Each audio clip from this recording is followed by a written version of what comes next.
Cleaning Nation, it is time. Time to have some fun, soak up some wisdom, and get everything that you need to grow your cleaning company. Before we do, I want to take a minute to give some love, throw a shout out to Cleaning Nation. You guys have been amazing about passing the word and helping the show grow.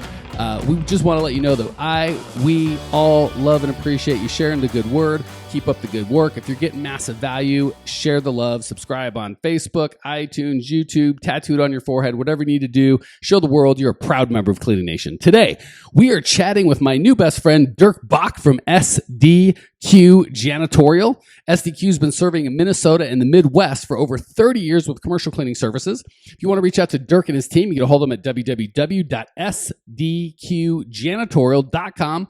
Dirk, welcome to the show. Thank you. It's great to be on the show today. Good to have you, my friend. And if you had any misconceptions about me not asking you what the heck SDQ stands for, I'm going to alleviate those from you right now. What on God's green earth is an S, a D, and a Q all in a row? Absolutely. No, it's a great question. And we get asked that a lot. Back in 1983, we started out as a very high-end residential maid service company, doing a lot of estates and catering. And we had a French name at that time called Service de Qualité, and it had a great ring to it. And one of the legacy families came out and said, I don't know how to spell that. So he wrote the check to SDQ, and that's how it started.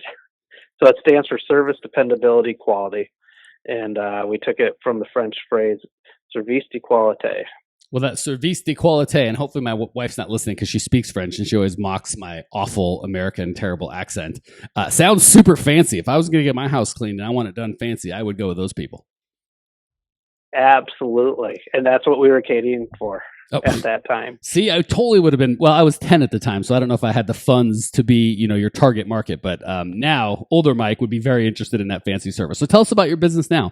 Who do you serve now? How has it changed? What's going on in the SDQ world? So we service a lot of the Fortune 500, Fortune 1000 customers. We are heavy in the medical space. We're in the industrial side, office. We do try to stay away from retail on that part of it.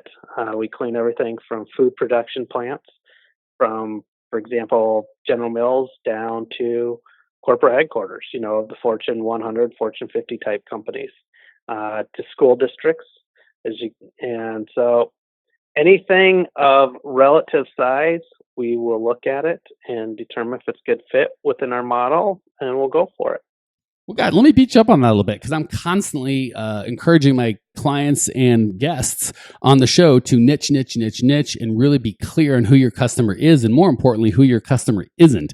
And it sounds like you've kind of got some of that criteria, and I'd love to just hear an example. So what might I call in where you or your staff would go, this is a perfect appointment, we want to go on that, we want that job, and what on the flip side would be like, not for us, we're going to pass?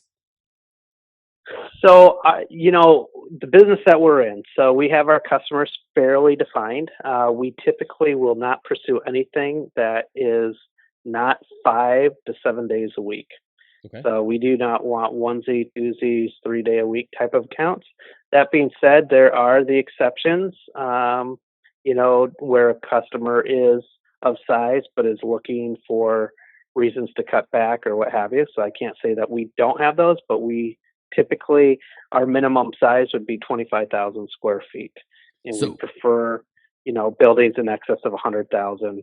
So first of all, I want to, square feet. I love that you said we don't pursue. I think that's a really good distinction, because a lot of people be like, well, it's not on, it's not off. So I always coach red, yellow, green, which it sounds like that's what you've got in terms of green. Is if it's 100,000 square foot facility, it's 5 or 7 days a week. That's your bread and butter. You're in. But it sounds like if there's a 3 day a week, that would be yellow. It's not that you don't do it, but I like that you said we're not going to pursue it. So if they show up with a fistful of money, you're probably not going to yell at them and kick them out, but they're not who you're going to go after. And if there's a little $200 a month, once a week, little, 800 square foot retail shop, doesn't matter what kind of money they have, you're not interested. Is that, am I putting words in your mouth, or is that correct? About what you're talking about? Nope, you're correct on that. And when it comes to a 3 day a week account, we're looking for, is this a company that's going to scale? Is this a company that is experiencing growth? Is this a company that potentially will then go to a 5 day a week type of account? So from that standpoint, That's what we're looking at on there. There are exceptions where, temporarily, a company is coming in, or they're coming in with, kind of a smaller criteria, but, they're scaling and they're looking to open up shop in certain markets, then, that's something we're going to look at. But if it's pretty much constant, that type of work, for our business, it's just not where we tend to focus on. Cool. Fantastic. So you've been doing this 30 years, and it's great that you started with catering and residential, then you moved to commercial. Now you're pretty specific on we want commercial. We're ideally looking for 5 days a week, 6-figure square footage. I love that you kind of made that transition. Where are you at in terms of employees? How many people you got running around there on a day-to-day basis? Yeah. So just to kind of back up on what you're saying. So how we started, actually, my mom started the company in 1983, and she grew it and never actually took a penny out of the business for about 15 years. So I Wow. just continued to put the retained earnings in there and grow it. And then we really started scaling it in the 90s. And then I formally transitioned into the business in 2000 and formally took over in 2006. So it is a second generation. We have completed that transfer. I have one sibling. He's 12 years older. He's actually retired at this point. But it was so right now I'm the only, truly active family member in the day-to-day side So of the business. so brag a little bit about where the company was when you took over in 2000. Where is that now? Because not to minimize, of course, anything that your family, your predecessors Sure. did, but I'd love to hear about what did you do? Like, what was the state of the company when you took it over, and where are you guys at now? So in 2006 is when I assumed the role as president, and we did a couple things. We really started focusing in the medical arena. So that was an area that we kind of brought our company into, actually servicing hospitals, clinics. And then we started kind of niching out and getting into the production side of things. So food production facility. So again, a lot of those, if you're with large scale food producers, those will typically fall under the classification of a Department of Defense contract. And so, it's a niche type of cleaning, and you have to be very specific as to how you clean it, so you don't have the contamination or any sort of exposures, as you can imagine, in sort of a food vat, which goes out to market on a large scale. So we looked at really kind of getting into very specific areas where we kind of saw the trends and the medical trends going to. So you're starting to see a lot more urgent care type facilities. And so we kind of started seeing that. So we wanted to kind of focus on that type as we started seeing how healthcare was changing. And if you remember back at that time too, the quote unquote green cleaning was starting to emerge. And this is about that time when, the leads were starting to have lead certification and U.S. Green Seal, building service councils coming and emerging. And so, getting involved in those organizations, training, looking at the types of products that we're going to use, and kind of the focus from your day-to-day cleaning to more of cleaning for health for our clients and our customers. Okay, beautiful. And I'd love full disclosure. I know Cleaning Nation's out here like, oh, this guy's a plant. He's one of Mike's customers. He's always talking about niche and niche and niche. And it's funny. Dirk and I talked a little bit before we started, and he was until he got invited to be on the show by one of the producers, unfamiliar with the show. So this is just not a plant. A guy saying exactly the same thing I'm talking about. And start with a niche, own it. Yeah. Branch out. Don't be everything to everybody. That's a great way to go broke or at least go insane in short order. All right. Well, thank you so much for sharing the And Yeah, go ahead. understand. Yeah, and then also understand too the business. I mean, as your business is growing, one thing that I would really look at, when you have some critical mass behind you and you have a solid core of business, you have to always evaluate your teams and you have to evaluate your people, right? And you've always heard the adage, 20% of your customers cause 80% of your headaches. And so, if there are customers in there that maybe don't make sense to the direction that you're going, it's okay to terminate those relationships. Obviously, you do it in a way that you're not burning bridges, but it's something that you have to really look and reevaluate the health of your company. And so that is something, in our case that we have gone through, and periodically we'll do those audits and look at it and see what customers maybe are draining the resources and the time, and kind of if it's still a good fit for our organization. Because what I have found as we've been able to shed some of that areas, what I call the problem children, it frees up really good crews where you can go after more profitable work. Beautiful. I appreciate the insight on that, and I couldn't agree more. All right. Thank you so much for kind of giving the feedback of where you're at and what you're at. What's going on now that I can help you with today, my friend? It'd be always interesting to look at other markets. We are very specific as to a business as to what markets we want to pursue, who our customers are, kind of what our core model is. We have not looked at, and we do not want to do the acquisition for growth model. And many companies that have been very successful in doing that. And that seems to be a pretty good trend as we're watching our industry and the consolidation side of it. However, there are markets that maybe we're looking at from, just where do we want to be living in 10 years, or just places that we travel, and would be curious to know, kind of what some of the markets look like potentially in Florida and also potentially in Texas, what it looks like, there in Texas, obviously, the border type state. And so, maybe there's some challenges around, potentially undocumented workforces versus documented and things like that. So I'll just be curious to know what it's like in those type of markets. Okay, so there's two kind of questions wrapped up in that. First, it sounds like you're saying, hey, what do you think about opening a commercial cleaning company in Texas and or in Florida? Second, and maybe I'm making this up, second would be, what is it like to open a satellite facility? Was that a good idea, bad idea? What kind of headaches am I going to run into? Is that the case, or am I putting words in your mouth? Yeah, in those specific markets.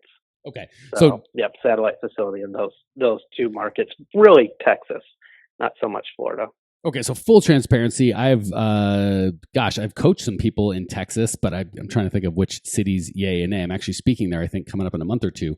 But for me to categorically say, certainly in the future, I mean, not now, but definitely not in the future, Texas, good market, bad market, that would be, gosh, I'm not your guy. I live in Phoenix. I don't own a cleaning company currently. And even if I did, it wouldn't be, it still wouldn't be in Texas.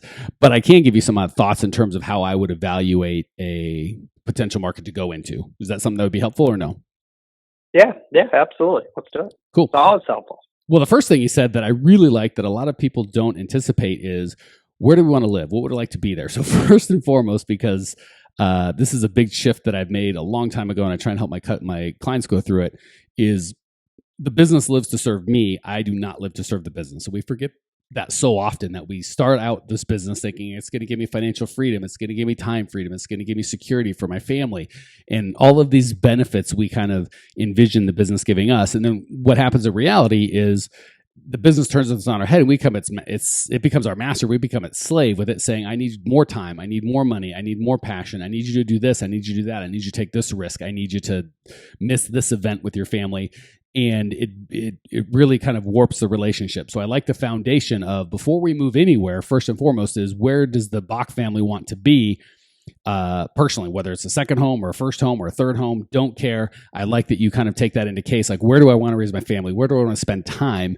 And for me, and this isn't, I'm sure other people would disagree, but for me personally, that's going to be the foundational question I need to answer before I go forward. So that said, is there some sort of kind of family tie or interest in spending time in Texas?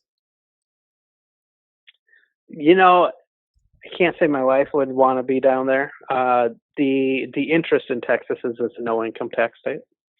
So there's, for tax pieces. And then also, obviously, it's a lot warmer than Minnesota in the weather, from that standpoint. So those are one of the areas, but it has a very robust market, right? You have Austin, you have San Antonio, you have Houston. So you have multiple markets. So there's a little more diversity within that state potentially than some of the other states. Need a good airport, so they seem to have decent infrastructure from that standpoint. And so those are kind of one of the thoughts why we're looking into those long term. Well, I found one of the few things more expensive than taxes, and there are very few out there, because if you're anything like me, taxes are a big part of your life, is divorce. So if I'm a big happy wife, happy life kind of guy. So, so mama ain't on board. I would torpedo that. Absolutely. All right. Well, I'm going to leave. I won't, God forbid I coach you on that piece of it. So we're just going to assume that Mama's now on board. Your wife couldn't be more excited about Texas. And again, my 2 cents is, man, start that conversation sometime around February 12th when hasn't seen the sun in a month, and probably go a lot better than other times of year in Minnesota. So that said, I'd kind of look at some of the exact same things that you looked at in terms of when I say territory, is it going to be like Atlanta, where it's big enough you could just literally do Atlanta, whereas Texas, they've kind of got the Austin, Dallas, Fort Worth. There's 2 or 3, Dallas. There's 2 or 3 metropolises there right quick. Are you talking about serving that whole area, or just starting with one with the potential? Or tell me about why that's attractive to you in terms of start with one for potential. Okay. Yeah, one for potential. I mean, if we were probably looking at it, it would be potentially Austin. I mean, that seems like a area that would be more fitting for, what we like and where we're going. It seems like a lot of companies have been migrating in that area, say from California and other parts of the country. Yeah, so Austin fairly robust. Has been hot. So you've kind of got the typical stuff covered in terms of what do my populations look like, what is the business growth, especially since you're commercial. What is the business growth, the high tech business, the types of businesses they're going to build or have the facilities that I'm looking to maintain.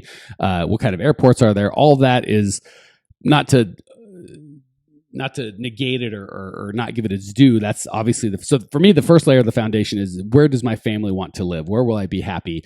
And that would be first and foremost. Second, within that circle of places that I would enjoy living would be where the business climate's the best. And that would look kind of what you've discussed or hit on the head in terms of, sales tax is something to be taken into consideration. I think Texas, Nevada, Rhode Island, I think there's 3 or 4 states that Seattle, I don't believe has sales tax.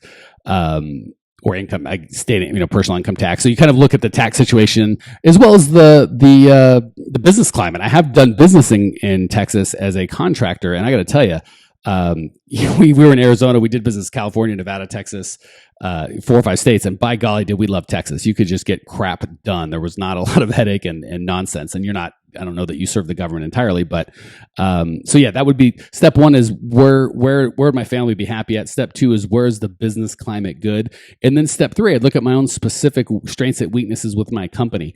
Do you have any decent sized clients or relationships now that would have opportunities for you in Texas? So instead of having to start from scratch, you could start with a decent sized account? Yes, so that would be something we could easily tap into current and existing customers that we have that have facilities in those areas and pursue them in there. So we wouldn't have to start from zero scratch, opening up in day one. It's a matter of just getting some critical mass, but definitely on point. That's a good suggestion, good starting point on that. Yeah, that would be very attractive to me if I started with needing a 10-man crew that I could scale up to, as opposed to onesie twosies and start with little accounts and working my way up. So that would be kind of all I'd have to say on specific to market. But then the last thing I would say that's not market specific, but is kind of expansion specific. Do you just have one facility now and just serve one area, or are you already regional? We're already regional. Okay, so you've already got the systems and processes in place to have. So we have system processes in place. But if you know of systems and processes that you've seen, or obviously you've had many shows and heard from other companies, I mean, what are some of the things that you've heard or seen that companies that have those other components? I'd love to hear that. Yeah, the big thing I'd want to be able to do is before, and this is me personally, so there's some stuff I say, hey, this is just good business coaching. This is the right answer. Others are, this is my experience and this is how I would do it if I owned that company or were put in that position. What I'm going to give you now is in that second ladder bucket of here's how I would do it. For me to feel comfortable opening another, first of all, all the customers you have now, are they drivable, or do some require plane flight? Plane flight. Okay, so you've already got that. So in theory, you could drive. Yeah. But realistically, in theory, you could drive there, but it's gonna be a real long day. Yeah, but okay. So it's more than like a 3-4 hour drive is now. Let's get on a plane. Yeah. No, so we're talking like 14-15 hour drives. Right. That's for sure a plane ride. Okay, so if I've already got that, I'm feeling probably 80% of the way there. The last thing I would need, but this is because I'm anal and I don't like headaches, is I would want to be able to step back from the business for weeks at a time without fires going on, because that's really what I would want to be able to expect to do in terms of, I'm not going to be able to be at home base, so to speak. I'm going to need to be in Texas for weeks or months at a time, and I need to know that works out okay.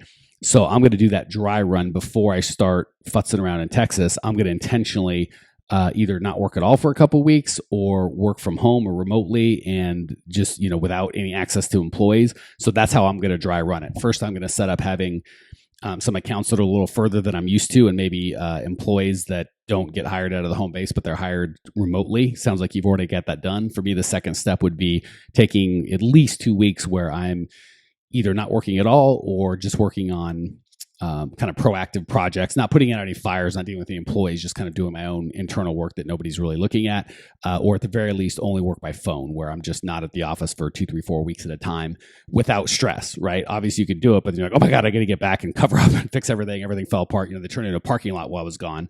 That's not it. You can just slide out and slide back in without a lot of drama. If I had those pieces in place, I would personally feel comfortable with starting another location in that far away. Oh, that's good. No, that's good. Cool. All right. I would, good. We could chat on this forever, but we've got, we try and keep the shows around the same thing. And I want to make sure that you get an opportunity to answer the lightning round questions. So we're going to turn around, give you an opportunity to give some of your experience back to Cleaning Nation. 3 quick questions. I have full confidence you're going to give 3 amazing answers. Question number 1, what's the best piece you've ever received, either personally or professionally?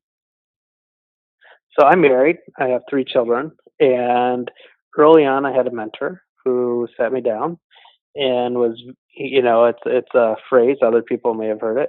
No success can compensate for the failure in the home. So at the end of the day, you have your family. That's what you come back to. And so as the success comes, don't forget you have a family. And at the same time, success requires sacrifice. As you own your own business, there are sacrifices that you're making. And so it's very important to make sure that you keep a good balance. And, monetarily, it's not worth, any sort of success to have those sort of regrets or failures. Well, just like we talked about or we touched on earlier, there's very few things in life more expensive than divorce. And I'm not just talking in dollars. I'm talking in years of life off of your, existence, and just the pain and suffering. Pound for pound, divorce is going to be more than just about anything I can think of with business. So thank you for that feedback. Question number 2, what's the biggest mistake you've made in the cleaning business we can all learn from? Jumping to conclusions or making assumptions without really evaluating.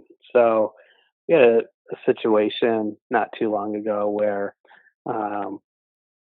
obviously cleaning companies, where a customer came out and, and accused us immediately of one of the cleaners leaving something in a particular area.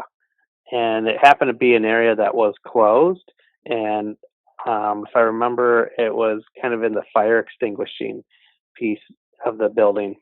And when we saw the pictures, like, there's no way we would do that. Why would we even go to that area?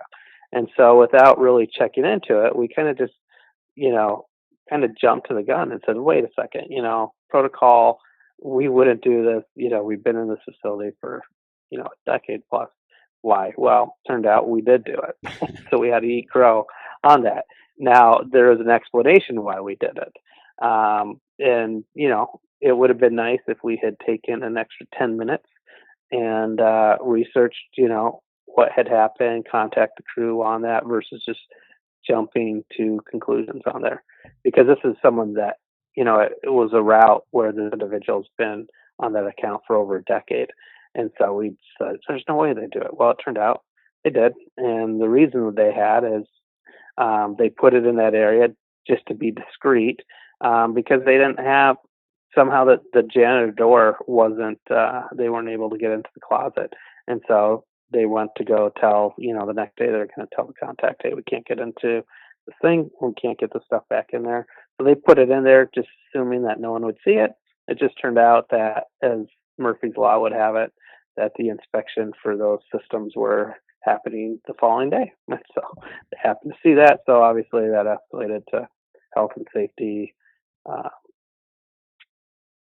departments and stuff like that. So again, don't jump to conclusions on things.